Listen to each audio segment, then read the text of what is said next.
Nah, ternyata ada pelajaran yang kedua. Kalau pelajaran yang pertama tadi menegaskan kepada kita semua bahwa kita adalah pemimpin, maka pelajaran yang kedua ini adalah, jadi selain kita dimotivasi agar kita mampu untuk menaikkan level kepemimpinan kita ya.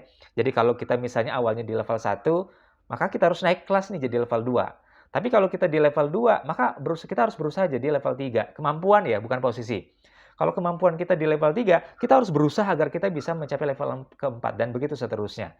Nah, selain kita termotivasi untuk mencapai level yang lebih tinggi, Bapak Ibu, nah ternyata hierarki kepemimpinan yang disampaikan sama Jim Collins ini juga bisa menjadi panduan ya, panduan bagi kita untuk mengetahui apakah tugas kita sebagai seorang pemimpin di masing-masing level itu sudah sesuai atau belum.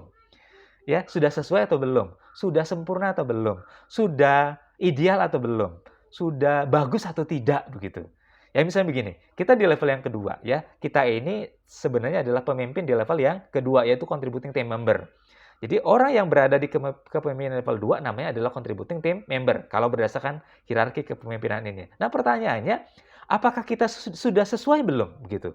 Apakah kita sudah sesuai belum menjalankan tugas yang seharusnya dijalankan oleh mereka yang berada pada level yang kedua.